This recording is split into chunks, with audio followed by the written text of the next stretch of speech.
The Leader of the Opposition. Thanks, Mr Speaker. I offer Labor's condolences to the family and friends of Curtis Cheng, a decent, gentle family man, a respected, well-liked colleague. On his way home from work, gunned down from behind in a murderous act of senseless hatred.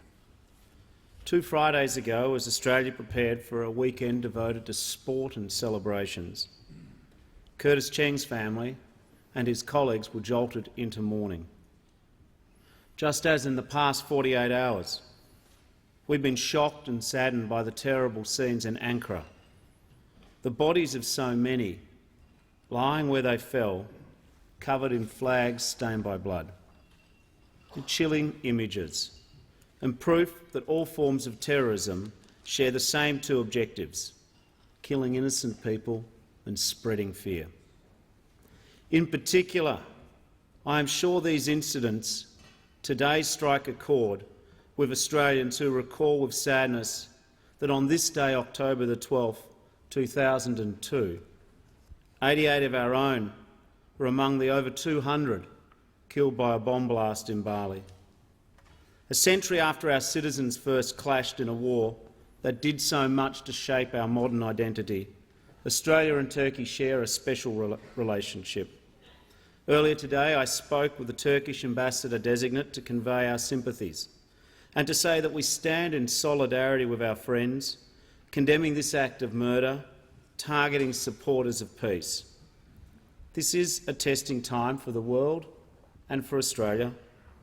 At least 100 dead in the worst attack on civilians in the Republic of Turkey's history.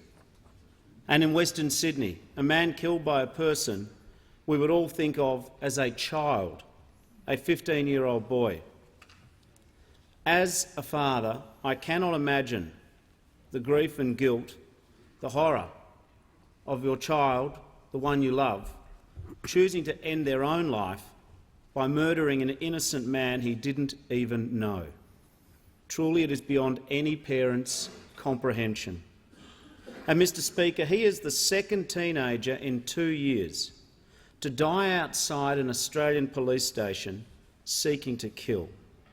Australians, though, can and should have full confidence in our security agencies. Their bravery, skill and professionalism are the equal of any in the world. Attacks on our people are thankfully rare because of their vigilance. I place on record our commendation of the quick-thinking action and courage of the Special Constables of the New South Wales Police Force. But keeping our nation safe is a job for all of us together. We all want all these threats to stop. We all want to work for prevention rather than investigation. This means cooperating with community leaders, religious leaders, grassroots organisations, parents and mentors to build cohesion. We must give young people less reason to feel unwanted. We should not ostracise those at risk or push them to the margins. I welcome and support the Prime Minister's call for mutual respect. There can never be enough of that. There can never be enough respect shown to the laws and values of our nation by an extremist fringe. There can never be enough respect shown to the right of all Australians to live in safety by those determined to do us harm. And there can never be enough respect shown for multicultural Australia by a prejudiced few. Australia will not defeat the challenge of extremism by allowing majorities to vilify minorities. We will not overcome those who seek to divide us or put fear in our heart if we face them as a nation fearful and divided. We are a nation made great by migration. We do not just tolerate diversity, we celebrate it. Whatever God we worship, whatever flag we were born under, we share a common loyalty to each other.